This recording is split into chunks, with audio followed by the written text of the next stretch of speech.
lo que está sucediendo en el Caribe, lo que está sucediendo en esta estrategia de Donald Trump, que avanza y avanza y avanza para intentar cercar al régimen de Nicolás Maduro. Lo venimos analizando a lo largo de las últimas semanas, cómo empezó con el despliegue naval en primer lugar, los Marines con capacidad de llegar hasta las costas venezolanas. Esta semana vimos ese video que estamos compartiendo recién, un ataque directamente contra una de las famosas barcazas rápidas desde donde el chavismo exporta la droga hacia distintas islas del Caribe. Y ahora que sigue, porque Maduro amenaza también. ¿Pero con qué amenaza?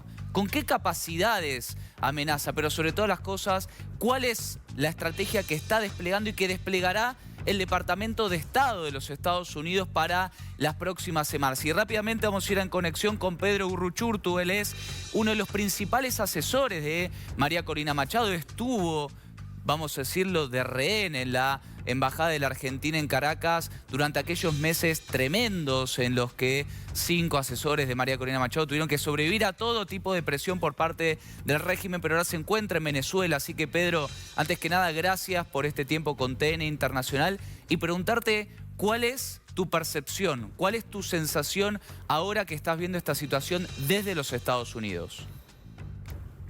Gracias a ustedes por la invitación, un gusto estar con ustedes en sintonía.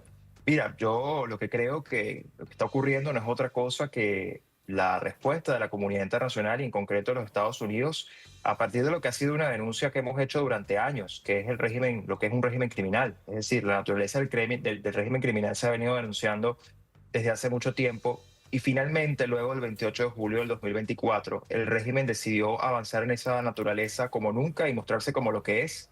Y finalmente, pues estamos viendo una respuesta de la comunidad internacional y en concreto de los Estados Unidos, quien tiene hoy, pues claramente un poder coercitivo importante y una capacidad de desafiar a un régimen criminal, haciéndolo como lo está haciendo, pero además partiendo de una premisa fundamental en todo esto, que es que esto no es solamente una decisión que se marca dentro de una estrategia que hemos visto de designación del Cartel de los Soles como organización terrorista global y una serie de pasos subsiguientes dentro de ese marco, sino que además lo que estamos viendo acá es que no solo se trata de una organización criminal más, estamos hablando de que es una estructura criminal que está secuestrando el poder de un país, que está utilizando al Estado venezolano como centro y facilidad de operaciones y en definitiva que está poniendo en riesgo la seguridad nacional de los Estados Unidos y de todo el hemisferio.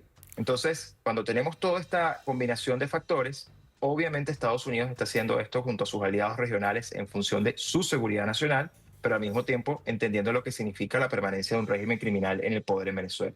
Pedro, ya te quiero preguntar qué es, bajo tu perspectiva, lo que puede llegar a venir, pero antes quiero compartir un fragmento de las declaraciones del presidente Donald Trump en el día de ayer, que también vale la aclaración, modificó el nombre del Departamento de Defensa, Departamento de Guerra, ¿no? Con un tinte mucho más de una acción directa, de ofensiva por parte de los Estados Unidos desde el Pentágono. Escuchemos lo que decía entonces el presidente de los Estados Unidos, Donald Trump, sobre esta operación en el Caribe.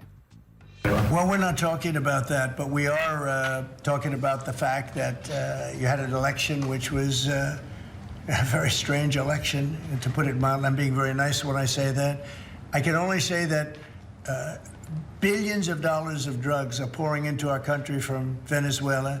The prisons of Venezuela have been opened up to our country. They've taken their prisoners, the worst prisoners, murderers, Tren de Aragua. The worst prisoners that you can ever imagine are now happily living in the United States of America. Now, many of them we've gotten out. And when I see boats coming in, like loaded up the other day with all sorts of drugs, probably fentanyl mostly, but all sorts of drugs, and we're going to take them out. And if people want to have fun going on the high seas or the low seas, they're going to be in trouble. I will tell you, boat traffic is substantially down in the area that happened. And they called it the runway. It's a runway to the United States.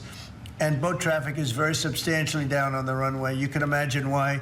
I think anybody that saw that is going to say, I'll take a pass.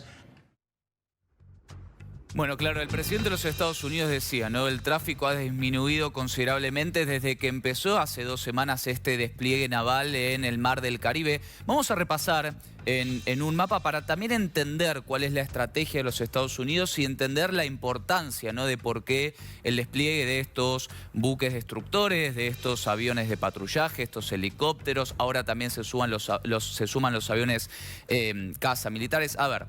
Venezuela tiene una frontera enorme con Colombia, una frontera muy pero muy porosa, una frontera prácticamente incontrolable, donde inclusive hay connivencia entre las fuerzas y entre los distintos grupos narcocriminales y también la política. Esto es lo que está claramente señalando el gobierno de Trump. Colombia es el principal productor de cocaína en el mundo, un mundo que ve cada vez más una producción de cocaína en aumento. Y lo que sucede en cierto sentido es que Colombia tiene su paso ciertamente restringido también terrestre, porque hay mucho control en esta parte de la frontera con Panamá.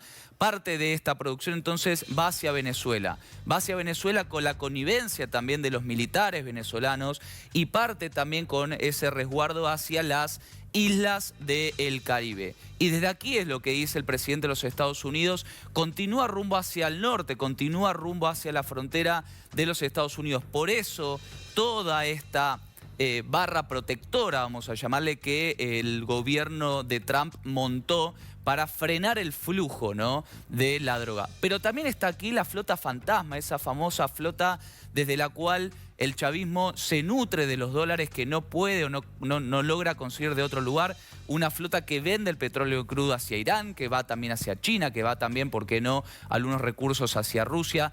Eso es lo que está intentando en este momento el gobierno de Donald Trump. Nos acompaña aquí también Adriana Flores Márquez, jefa del comando con Venezuela aquí en la Argentina. Adriana, buenas tardes, gracias por acompañarnos. Y la pregunta que también surge en esta situación es ¿hasta dónde va a resistir la presión exterior el gobierno de Maduro, el régimen chavista? ¿Y cuáles son los próximos pasos que podemos esperar también que pueda llegar a esgrimir el propio presidente Maduro, el propio presidente no legítimo, ¿no? Correcto.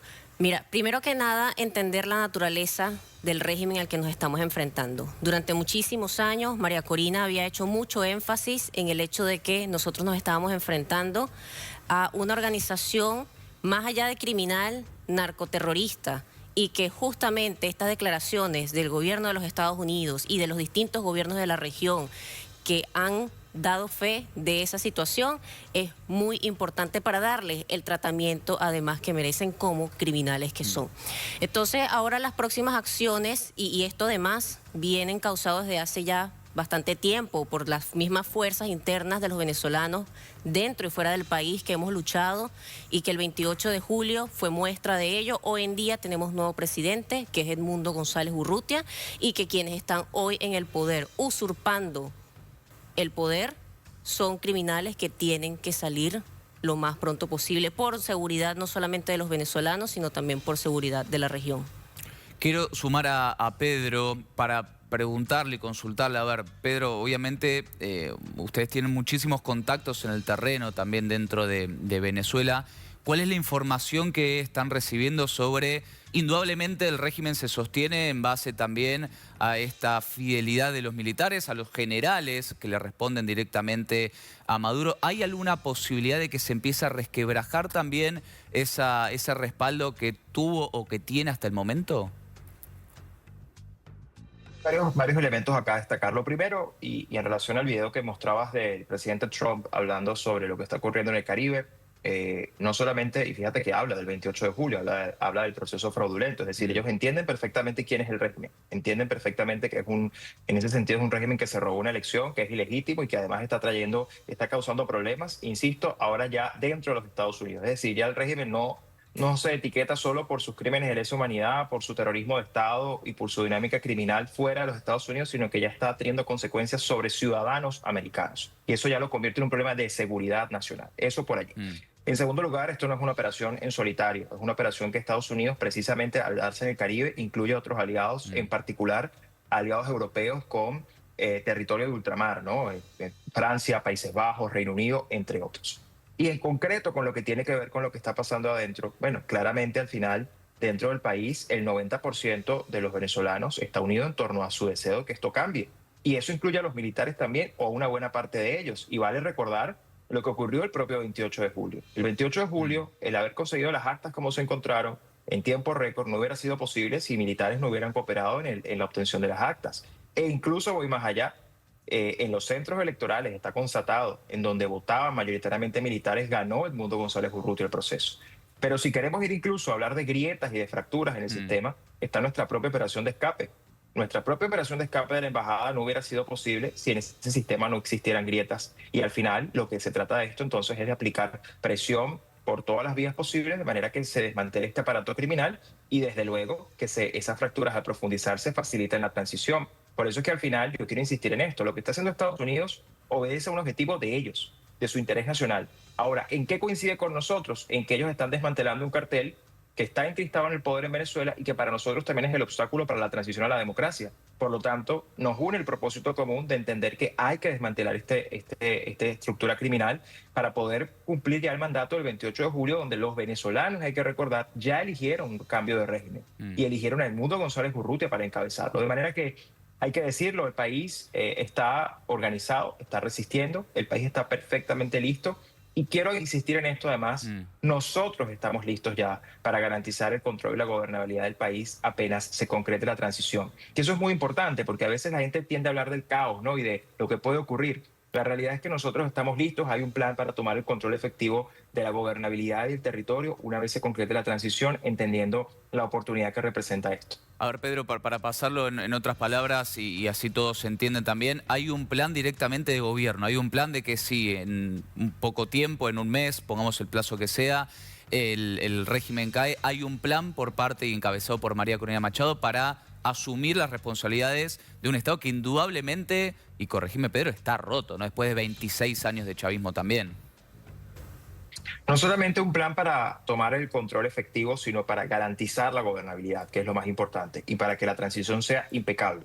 Y que además cuente no solo con el respeto y el respaldo a la propia legitimidad del presidente electo Edmundo González Urrutia, quien tendrá que asumir el poder, como los venezolanos ya eligieron, sino evidentemente para conducir este proceso hacia la reconstrucción del país. Y eso implica enormes desafíos, desde luego, en seguridad, en defensa, en miles de desafíos, incluso desde luego en lo económico, en lo socioeconómico, la población que está además padeciendo. Y por eso es tan importante insistir en que hay que lograr el desmantelamiento de este aparato criminal cuanto antes. No solo porque hay miles de presos políticos, rehenes políticos hoy secuestrados en Venezuela, sino porque hay mucha gente sufriendo a diario las consecuencias de esto. Y tenemos un plan listo para todo eso, para además trabajar con socios en la región y garantizar que Venezuela se enrumbe rápidamente hacia una recuperación democrática. Y hay que decirlo además, pocas veces un país tiene la oportunidad de rehacerse desde cero después del nivel de destrucción como el que ha vivido Venezuela. Y por eso es tan importante, y yo insisto mucho en esto, porque hay esta idea de que podría desatarse un caos, una guerra civil. Eso es en Venezuela prácticamente imposible y quiero insistir en esto, el 90% de la sociedad venezolana hoy está unida alrededor de la idea de un cambio político y esa es la mejor oportunidad para avanzar juntos. Pedro, gracias por tu tiempo, un placer tenerte aquí en TEN Internacional y lógicamente se irán abiertas las puertas de aquí en adelante a lo que suceda. Adriana, quiero consultarte vos también. A ver, hay 7 millones de venezolanos en el exilio, de un lugar más personal, tal vez, ¿no? ¿Cómo, y a quienes están aquí en la Argentina, cómo se vive esto desde afuera? Con la esperanza, tal vez, de un regreso, con la esperanza de una vuelta a la normalidad que hace años Venezuela no tiene. ¿Podemos pensar en plazos, tal vez? Mira, más que esperanza, hay una gran seguridad. Porque nosotros veníamos desde hace muchísimo tiempo diciendo al mundo que lo que estábamos viviendo no era una dictadura convencional, sino que era un sistema criminal. Y hoy el poder ver que no solamente se ha declarado la naturaleza criminal del régimen que nos enfrentamos, sino también el hecho de que se están tomando acciones concretas, nos hacen ver de que estamos en el camino correcto. Y que además ha venido siendo parte de un gran plan, por supuesto que liderado por María Corina, pero que los venezolanos dentro y fuera del país hemos hecho un gran esfuerzo para que todas las piezas dentro de este tablero estén en su lugar. Y hoy estamos en una fase donde se le tienen que sacar los apoyos financieros al régimen, que es lo que está ocurriendo en estos momentos. Hace unos meses, quiero recordar, María Corina lo estaba diciendo, esa era la fase en la que estábamos y es la fase en la que se está trabajando en estos momentos. Porque quitarle la plata del financiamiento al régimen implica quitarles a ellos los pocos apoyos que les quedan, los pocos apoyos que pueden comprar, pero también implica reducir reducirles al mínimo la capacidad de represión que tiene hacia los venezolanos dentro del país para evitar lo indetenible, que es la salida inevitable, ojo, es la salida inevitable de Maduro y todos los criminales que se encuentran hoy usurpando el poder en el país. Ya nos vamos a meter con la parte militar. Si podemos escuchar brevemente cuál es la respuesta de Maduro también, ¿no? Que lejos de retroceder amenaza y llama a ese espíritu casi antiimperialista. Escuchemos lo que dice Nicolás Maduro, líder del régimen chavista. Si Venezuela fuera agredida, pasaría inmediatamente al periodo de lucha armada en defensa del territorio nacional y de la historia y del pueblo de Venezuela. Y declararíamos constitucionalmente a la República en armas. Lucha armada y República en armas. De norte a sur, de este a oeste, para garantizar la paz, la soberanía y el desarrollo del país en cualquier circunstancia que nos toque. Y vendrían entonces, como dijo Cipriano Castro, vendrían nuevos Boyacá, nuevos Carabobos, nuevos Judín, nuevos Ayacucho. Vendría la historia grande otra vez. Nosotros somos gente que trabaja para la paz, pero se prepara. Si tú quieres la paz, prepárate para garantizarla. Así que eso está contemplado en los planes. Bueno, a ver, no hay duda de que las capacidades militares de Estados Unidos y de Venezuela son inmensas, enormes. Si bien es cierto, y hay un gran trabajo de Ricardo Ferrer, que le agradezco en las últimas horas por dármelo compartido, que Venezuela tiene una capacidad de fuego por aquellos años en los que el precio del barril del crudo volaba y su cercanía con Rusia le permitió tener una remilitarización de sus fuerzas, sea naval, sea aérea o también del ejército. Podemos ver ahí algunas imágenes, ¿no? que comparan lógicamente todo lo que es la capacidad general, no solo lo que está desplegado en el Caribe, sino la capacidad general de submarinos. Ahí estamos viendo, por ejemplo, ¿no? Submarinos, barcos, destructores. Fíjese, esa es una comparativa de los portaaviones. Luego estamos viendo también de lo que son los barcos destructores, de los submarinos, de la capacidad de drones, helicópteros, aviones de combate. Lógicamente estamos hablando de la principal potencia militar contra un país que ha sido desfinanciado por completo, con un desfalco enorme de sus cuentas públicas y que aún así Maduro amenaza ante lo que podría llegar a ser un avance de la operación militar de Estados Unidos. Y para eso quiero saludar a Guillermo Spinelli, él es capitán de navío y experto en análisis militar. ¿Qué tal, Guillermo? Gracias por este contacto con TN Internacional. Consultarte en una pregunta sencilla, tal vez, para entender cuál es la capacidad real de Venezuela de imponerse o de luchar contra un hipotético avance militar de los Estados Unidos. Hola, ¿qué tal? Buenas tardes y muchas gracias por la invitación. No te quiero decir nulo, pero tendiendo a nulo. Prácticamente la posibilidad que tiene Venezuela de enfrentar esta fuerza que tiene Estados Unidos desplegada, no la total, solamente la desplegada, es muy baja. Y vos fíjate que las mismas palabras de Maduro lo están diciendo cuando él habla de, empieza con del norte al sur, lo que está diciendo es que van a tratar de hacer una guerra de guerrilla, lo que se llama la guerra asimétrica, pero no tienen capacidad frontal de poder enfrentar esta fuerza de Estados Unidos.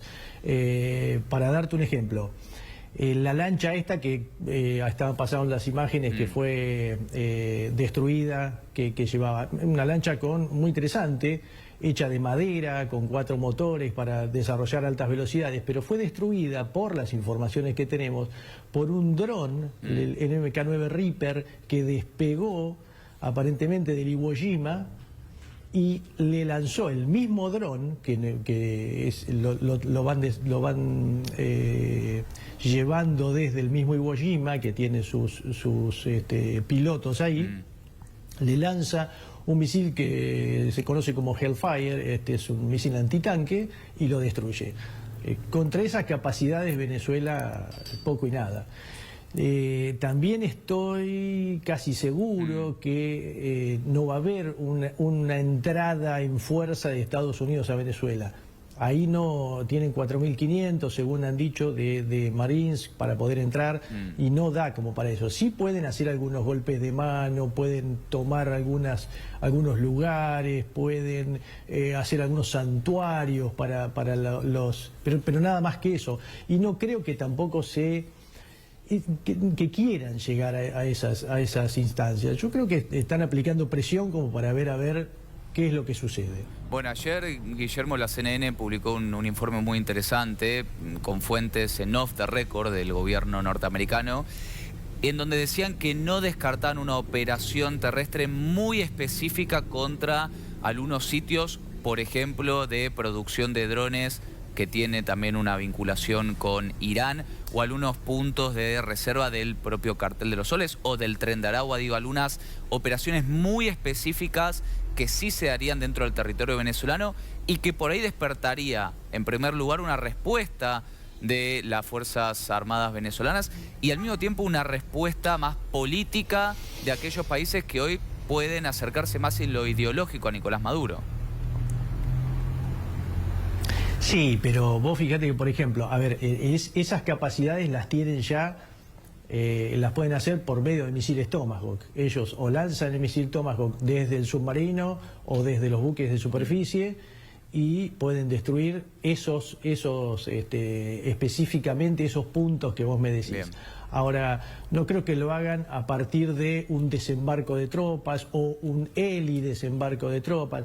Sí es posible que traten de secuestrar a alguien, sí es posible que traten... Es más, si quieren matar a Maduro es muy fácil para ellos. Claro. Imagínense que lo hicieron con la cúpula iraní y ya ellos deben saber dónde está, y le lanzan un misil Tomahawk y se acabó, listo.